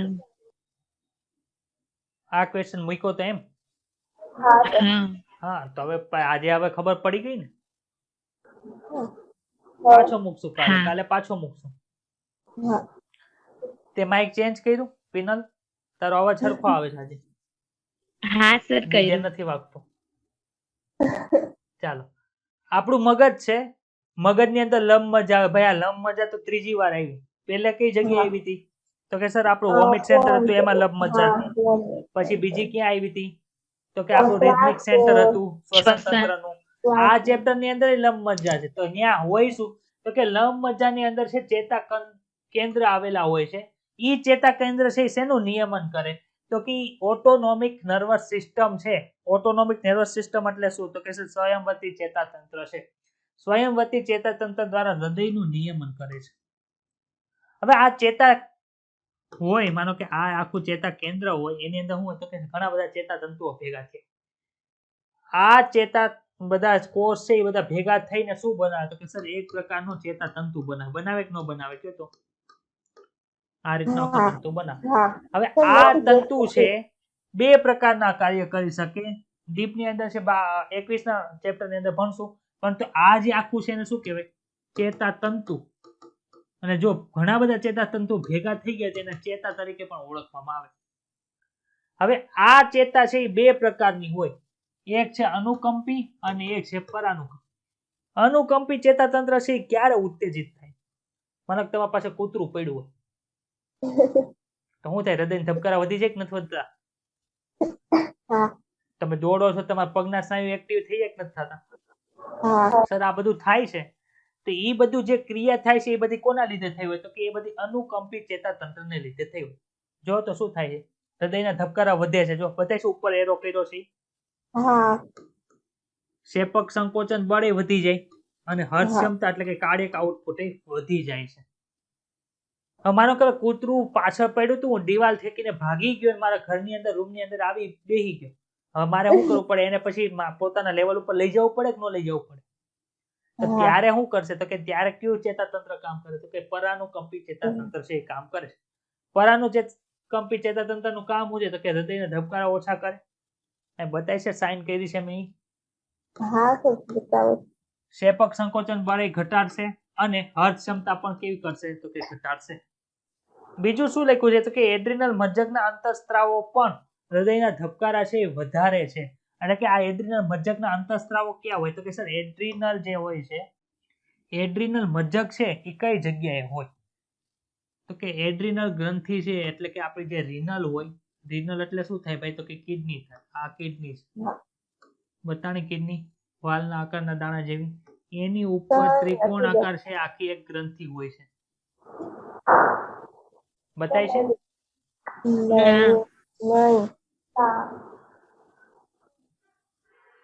હવે બતાણું. આ નીચે છે એ શું છે? કિડની છે એટલે કે મૂત્રપિંડ છે. અને એની ઉપર જે ત્રિકોણાકાર ગ્રંથિ જોવા મળે છે એને શું કહેવાય છે? તો કે એને એડ્રિનલ ગ્રંથિ કહેવાય. એડ્રિનલ ગ્રંથિ એટલે શું? તો કે આપણી જો કિડની છે ને એને મેડિકલ ટર્મિનોલોજીમાં છે ને રિનલ કહેવાય. હવે રિનલ ની ઉપર હોય એને શું કહેવાય? તો કે એડ્રિનલ કહેવાય. તો આ જે ગ્રંથિ છે એને શું કહેવાય? એડ્રિનલ ગ્રંથિ કહેશું. હવે એના બે ભાગ હોય. એક અંદરની બાજુએ આવેલો ભાગ હોય એને મજ્જક કહેવાય અને બહારની બાજુએ જે ભાગ આવેલો એને શું કહેવાય? બાહ્ય કહેવાય. તો આ એડ્રિનલ મજ્જકના જે અંતઃસ્ત્રાવો છે એ શું કરે છે? તો કે આપણું આ હૃદયના ધબકારા ને એ બધા વધારવામાં મદદરૂપ થાય છે. ખબર પડી? હા. આમાં કોઈને કઈ ડાઉટ હોય તો બોલ. ના. ના. ડિસઓર્ડર સર અમને ભણાવો. સર હૃદયના ડિસઓર્ડર ક્યાં ક્યાં હોય? આપણે ભણીએ એટલે પછી આ ચેપ્ટર પૂરું થાય, પછી આપણે લેક્ચરમાંથી છૂટા પડશું. પેલું છે હાઇપરટેન્શન. હાઇપરટેન્શન એટલે શું? તો કે સર મોટી ઉંમરના જે લોકો હોય એને બીપી વધી ગયું એમ કહે છે, બ્લડ પ્રેશર વધી ગયું. સાંભળ્યું છે આવું? ચાલો. સિસ્ટોલિક પ્રેશર અને ડાયસ્ટોલિક પ્રેશર એટલે શું? હા. તો કે સર સિસ્ટોલિક પ્રેશર એને કહેવાય કે જ્યારે હૃદય સંકોચન પામતું હોય ત્યારે જે દબાણ એની અંદર ઉત્પન્ન થાય એને સિસ્ટોલિક પ્રેશર કહેવાય. અને ડાયસ્ટોલિક પ્રેશર એટલે શું? તો કે જ્યારે એ વિકોચન પામતું હોય ત્યારે જે પ્રેશર ઉત્પન્ન થાય એને શું કહે? ડાયસ્ટોલિક પ્રેશર કહેવાય. હવે આ જે દબાણ માપવાનું કામ છે એ કોણ કરે છે? તો કે સર સ્ફિગ્મોમેનોમીટર કરે. સ્ફિગ્મોમેનોમીટર જોયું છે તમે? તો કે સર હા જોયું છે. જ્યારે અમે કોઈ પણ જગ્યાએ દવાખાને જાય છે તો અહીં એક બેન્ડ ભરાવે એટલે કે આખું બાંધે અને પછી એમાં હવા ટાઈટ કરે અને પછી એક સામે એક સ્ક્રીન હોય એની અંદર જોતા હોય છે. જોયું છે આવું? એને શું કહે? તો કે એને સ્ફિગ્મોમેનોમીટર કહેવાય. હવે એની અંદર જે દબાણ માપવામાં આવે બે પ્રકારના દબાણ હોય. એક છે સિસ્ટોલિક છે અને એક છે ડાયસ્ટોલિક છે. સિસ્ટોલિક દબાણ છે કેટલું હોય સામાન્ય માણસનું, તંદુરસ્ત માણસ? તો કે 120 હોય. અને ડાયસ્ટોલિક દબાણ છે કેટલું હોય? તો કે 80 છે. એ ડાયસ્ટોલિક એનું દબાણ હોય છે. હા, 120 ને 80 શું છે? તો કે 120 mm of Hg છે. એમાં જોજો જ્યારે ઓલો પંપ થી જ્યારે હવા ભરે ને ત્યારે ઉપર છે ને આમ પારો ઉચ્ચર જાય, ત્યાં જે ઉપર જાય ને સ્ક્રીન ઉપર એ શું હોય? તો કે પારો હોય છે. તો એની અંદર માપવામાં શું આવે? તો કે સર જે 120 એ સિસ્ટોલિક પ્રેશર હોય છે અને ડાયસ્ટોલિક પ્રેશર કેટલું હોય? તો કે 80 હોય. તો સર હાઇપરટેન્શન અથવા બ્લડ પ્રેશર વધી ગયું છે કે ક્યારે શક્ય? તો કે તમે વારા ઘડીએ જ્યારે તમારું બ્લડ પ્રેશર માપતા હોય અને બ્લડ પ્રેશર છે એ સિસ્ટોલિક પ્રેશર છે 140 અને ડાયસ્ટોલિક પ્રેશર છે એ 90 કરતા જો વધુ જોવા મળે તો એને શું કહેવાય છે? તો કે એનું બ્લડ પ્રેશર વધુ છે અથવા તો એને હાઇપરટેન્શન છે એને એવી તરીકે ઓળખી શકાય છે. ખબર પડી હાઇપરટેન્શન એટલે શું? ચાલો, એક ઘટના છે તમારી અંદર છે ને આપેલી છે આર્ટિયોસ્ક્લેરોસિસ ને એથ્રોસ્ક્લેરોસિસ. એથ્રોસ્ક્લેરોસિસ છે એ તમારા ટેક્સ્ટબુક ની અંદર આપ્યું છે, આર્ટિયોસ્ક્લેરોસિસ નથી આપ્યું. આર્ટિયોસ્ક્લેરોસિસ એટલે શું? તો કે જ્યારે આપણે ધમનીની અંદર છે ભાઈ આપણા પોષક તત્વો છે આટા મારતા હોય, ખબર છે? હવે આ ધમનીની અંદર છે જો કોલેસ્ટ્રોલ જમા થઈ ગયું હોય, ચરબી જમા થઈ ગઈ હોય તો શું થાય? તો કે સર આવી રીતનું છે ને એ બ્લોક જમા થઈ જાય. આવી રીતનો ત્યાં શું થઈ જાય? તો કે બ્લોક થઈ એટલે શું થાય? કે રુધિરને છે ને એ જવાની શું થાય? મુશ્કેલી પડે. ખબર પડી? હવે આ કન્ડિશન છે એ આખા શરીરમાં ગમે ત્યાં થઈ હોય તેને શું કહેવાય? તો કે એને આર્ટિયોસ્ક્લેરોસિસ કહેવાય. પરંતુ એની એક સ્પેશિયલ કન્ડિશન છે ભાઈ, હૃદયને રુધિર પૂરું પાડતી એક વિશિષ્ટ પ્રકારની ધમનીની આપણે આજે વાત કરી હતી હમણાં થોડીક વાર પહેલા. જોયું તો કે નહોતી? જે હૃદય ઉપર આવી પ્રકારની ધમની હતી એને શું કહેતા હતા? કોરોનરી આર્ટરી કહેતા હતા કે નહોતા કહેતા? હવે જો આ કોરોનરી આર્ટરી છે એની અંદર છે એ કેલ્શિયમ છે, ચરબી છે, અહીં લખેલું છે તો બતાતું નથી, હું લખી દઉં પાછું જો. તેની અંદર આ બતાય છે કેલ્શિયમ હોય, કોલેસ્ટ્રોલ હોય, ચરબી હોય અથવા તો તંતુમય પેશી હોય. એને લીધે જો કોઈ બ્લોકેજ સર્જાણું હોય તો એને શું કહેવાય છે? તો કે એને કોરોનરી આર્ટરી ડિસીઝ થયા હોય એવું કહી શકાય. એટલે કે એને એથ્રોસ્ક્લેરોસિસ થયું હોય એવું તમે કહી શકો છો. ભાઈ તમે એન્જિયોગ્રાફી, એન્જિયોપ્લાસ્ટી, બાયપાસ સર્જરી એવું સાંભળ્યું છે કે આ ભાઈને બાયપાસ સર્જરી કે આ ભાઈને એન્જિયોપ્લાસ્ટી કરે, આ ભાઈને એન્જિયોગ્રાફી કરે એવું સાંભળ્યું? એટલે થાય હું માનો કે આપણું હૃદય છે, હું અહીં જો દોરું છું. હૃદયને સામાન્ય રીતે આવું દોરી શકે કે ન દોરી શકે? પેરિકાર્ડિયમ હોતું હા સર દોરે. ચાલો અહીંયા શું છે? તો કે સર એની ધમની ને એવું બધું છે. માનો કે એને અહીંયા છે આપણને બ્લોકેજ જોવા મળે છે, અહીંયા વચ્ચેની બાજુએ બ્લોકેજ જોવા મળ્યું એટલે શું થયું? કે હૃદયને તે રુધિર પૂરું પાડતી જે આર્ટરી છે એની અંદર બ્લોકેજ થઈ ગયું એટલે શું થયું? એથ્રોસ્ક્લેરોસિસ થયું. તો આને માપવું હોય તો હું કઈ રીતે માપી શકું? તો કે આ થયું છે કે નથી થયું એના માટે જે કરવું પડે, જે રિપોર્ટ કરવો પડે એને શું કહેવાય? તો કે એને એન્જિયોગ્રાફી કહેવાય. શું કહેવાય? શું કહેવાય? એન્જિયોગ્રાફી. માનો કે આ જે એન્જિયોગ્રાફી કરી એને લીધે ખબર પડી કે અંદર જે બ્લોકેજ જોવા મળે છે એ કેવું છે, તો કે સર બહુ નાનું છે, એને રિપેર કરી શકાય છે, ઓપરેશનની જરૂર નથી. તો અંદર છે ને આપણે સ્પ્રિંગ બેહાડીએ છીએ. સાંભળ્યું છે આવી સ્પ્રિંગ મૂકી દે અંદર? સ્પ્રિંગને શું કહેવાય? તો કે એને સ્ટેન્ડ કહેવાય. તો આ જે સ્પ્રિંગ બેસાડવાની જે પ્રોસેસ છે એને શું કહેવાય? તો કે એને એન્જિયોપ્લાસ્ટી કહેવાય. શું કહેવાય?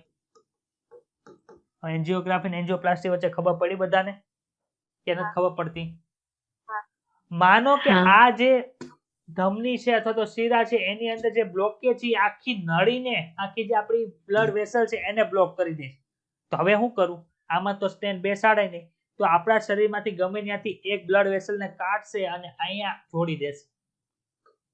એને લીધે શું થાય? તો કે અહીંથી રુધિર છે હવે અહીંથી આમ વયું જાય. વયું જાય કે ન વયું જાય?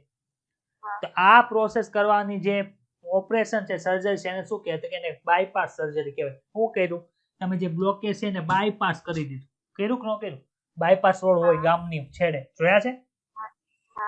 એવી રીતે. ચાલો, બીજી એક વસ્તુ છે એન્જાઇના. એન્જાઇના એટલે શું? તો કે તમારા હૃદયના સ્નાયુઓને જો રુધિર ન મળે અથવા તો પૂરતું ઓક્સિજન ન મળે તો છાતીમાં દુખાવો થાય. એને શું કહેવાય? તો કે એન્જાઇના પેક્ટોરિસ કહેવાય. આવું શું કામ થયું હોય? તો કે ત્યાં રુધિર પ્રવાહ કંઈક ઓછો થઈ ગયો હોય. આપણા આ જે એન્જાઇના પેક્ટોરિસ ક્યારે થયું હોય?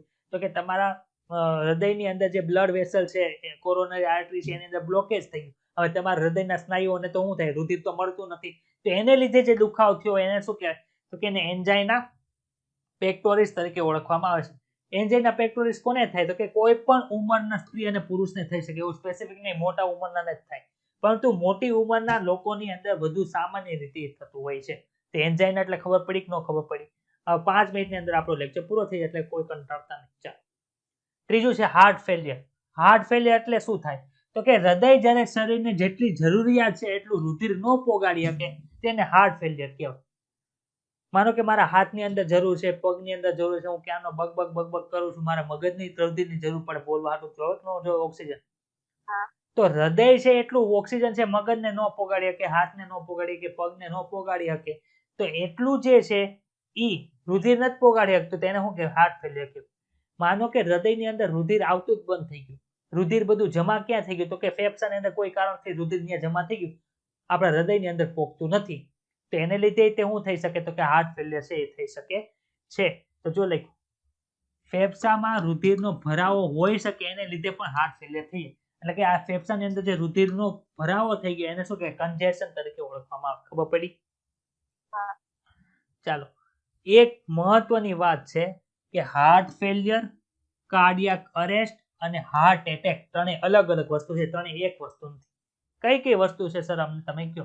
તો કે હાર્ટ ફેલિયર કોને કહેવાય? તો કે જ્યારે હૃદય છે એ શરીરને પૂરતું ઓક્સિજન છે પહોંચાડી ન શકે, પૂરતું રુધિર છે પહોંચાડી ન શકે, એને શું કે હાર્ટ ફેલિયર. આપણે હમણાં ભણ્યા કે ન ભણ્યા? બીજું શું છે? કાર્ડિયાક અરેસ્ટ છે. આપણે બધા ગમે એને કંઈક થયું હોય તો એને કે હાર્ટ એટેક આવી ગયો, મરી ગયો. એવું ન હોય. કાર્ડિયાક ફેલિયર એ હોય, કાર્ડિયાક અરેસ્ટ એ હોય. કાર્ડિયાક અરેસ્ટ એટલે શું થાય? તો કે હૃદય છે ધબકવાનું જ બંધ કરી દે, તો એને શું કહેવાય? કાર્ડિયાક અરેસ્ટ તરીકે ઓળખવામાં આવે. અને હાર્ટ એટેક એટલે શું થાય? ભાઈ અક્ષર બતાય છે કે નથી બતાતા? મને કહો તો. કઈ નથી બતાતો. બતાય છે? તો કે હૃદયના સ્નાયુને પૂરતું રુધિર ન મળવાને લીધે હૃદયના સ્નાયુ છે એ નુકસાન પામે, એને શું કહેવાય? હાર્ટ એટેક કહેવાય. ખબર પડી? હૃદયના સ્નાયુને રુધિર પૂરતું ન મળવાને લીધે હૃદયના સ્નાયુ છે નુકસાન પામે છે, એને શું કહેવાય? કે હાર્ટ એટેક. હું રેડ પેન થી લખી દઉં છું અત્યારે. હૃદયના સ્નાયુને પૂરતું ન મળવાથી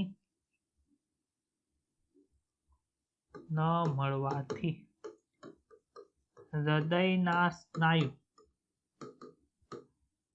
ને નુકસાન પહોંચે છે, એને શું કીધું આપણે? તો આમાં કોઈને કઈ ડાઉટ હોય તો બોલો. છે ડાઉટ? ના. તો આ ચેપ્ટર ની અંદર કોઈને કઈ ડાઉટ હોય તો મને WhatsApp ની અંદર મેસેજ કરી દેજો. આની સાથે આપણે કેટલા ચેપ્ટર પૂરા કર્યા? તો કે સર 8મું ચેપ્ટર પૂરું કર્યું, 9મું કર્યું, 10મું કર્યું, 11 અરે કેટલું કર્યું, 16મું, 17મું અને 18 ચેપ્ટર છે આપણે પૂરા કર્યા.